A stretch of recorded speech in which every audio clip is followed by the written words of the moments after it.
Here I am in my cutting garden. It's about the 20-something of January, so towards the end of January, and I should have lots of lovely Cerinthe seedlings that I found in other beds and where they self-seeded, and I put them all together in the bed here. I'll show you in a minute. But most of them, if not all of them, have succumbed to the frost. So I really want to have some because they're great with tulips. I love the sort of grey-green, I think they call it glaucus, that colour. Really sets off the tulips beautifully. So I have a plan to try and get some in time for the tulips in April. So follow me and I'll show you what my plan is. What I'm thinking of doing is I'm going to try and grow them in soil blocks because things grow very quickly in soil blocks, and I'm going to put them under grow lights. So I hope that's going to give them a good start, and then they're quite a fast growing seedling anyway. So I'm just going into my greenhouse, excuse the mess, and I'll show you how I'm sowing them. So this is my greenhouse. It's quite a small one and I've got a lot packed in.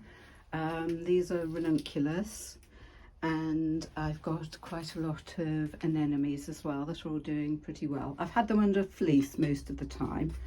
My sweet peas are going a bit bonkers. I either need to pot them on or put them out, and I've got various hardy annuals, snapdragons and things like that.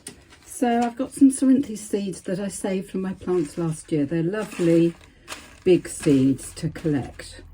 So just one of the nicest seeds there are.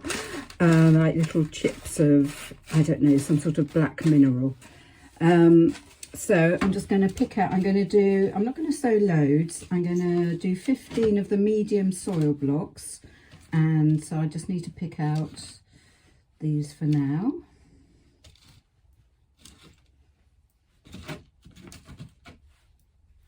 I have a mix that I use for soil blocking. I'll put that in the description below. It's quite easy, but I like to make in quite a big batch at one time so that I've got a lot of it. When I want to actually use it, I get a shallow bowl and I add my compost to that.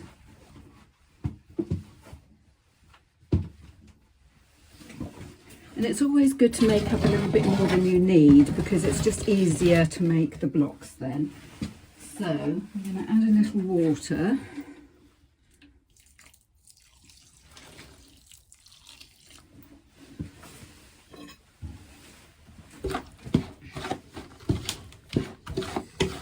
And you want, it's hard to explain the consistency, you want it wetter than you think. And it doesn't matter if it's a bit too wet because as you make the blocks, some of the water's expelled.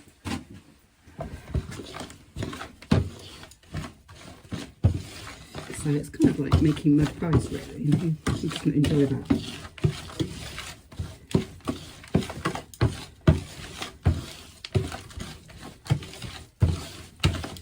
So that seems about right.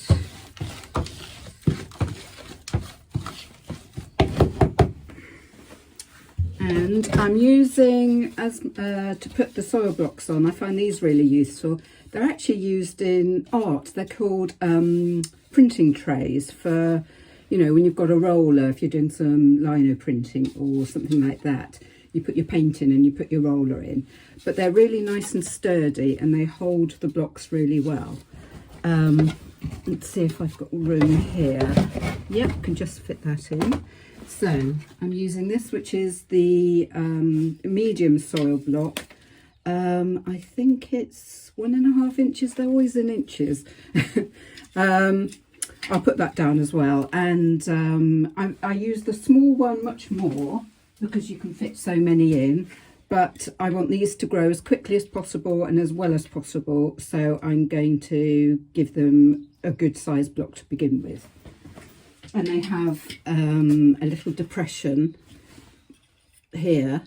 You can see these plastic inserts and that will make a hole, and that's where you can put your seed in. Right, so it takes a little bit of force, not really force, but you want to maybe I've got my mixture a little bit too wet. And when I'm just doing a few, I don't mind just kind of helping it along by hand.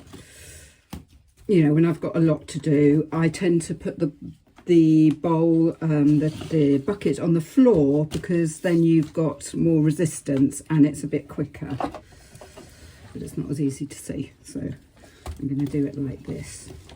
So what I've done is I've just kind of made sure there aren't too many air gaps, pushed it in, and then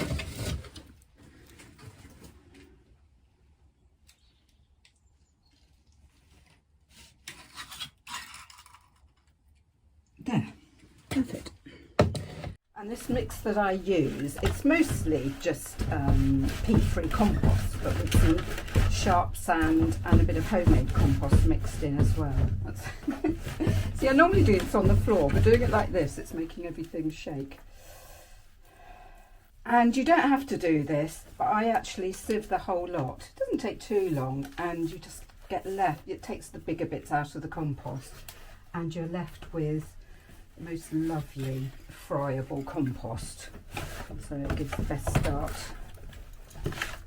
And what I found with soil blocks, there's something about, I don't know if it's the compressed compost they like, or keeping it, you have to keep it quite wet, but I've always found,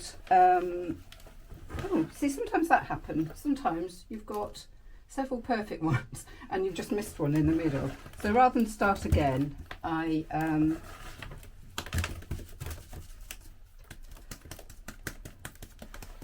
do this and just pack it in.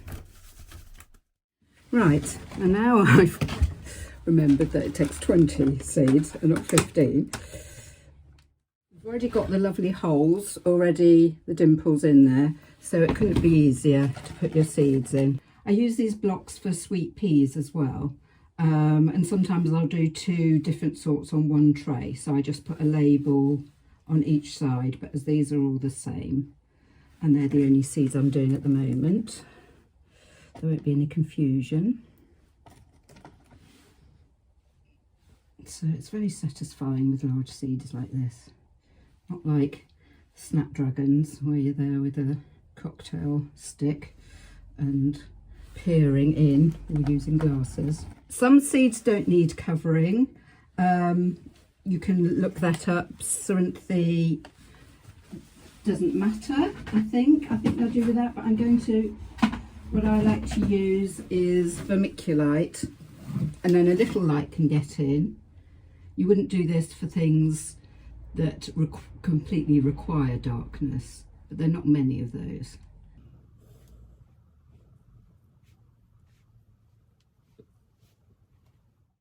That's it. I've got a heated mat in here, so I'm going to put it on that. I'm going to keep it moist. It doesn't need watering straight away because it's got a lot of moisture, but they like to, unlike other seed methods, you do really have to try and keep them moist, but obviously not waterlogged. And the fact that it's going to be on a heat mat, although I've just got it on low at the moment to keep things ticking over, it's that's another reason why they might dry out. So this is first stage of Operation Cerinthe in a Hurry, and next time I'll show you what stage I go on to next. I hope you've enjoyed that, and if you could like or subscribe. I'm only starting, so that would be great, because then the more you do that, the more other people might find the content who might find it useful. So thanks for watching.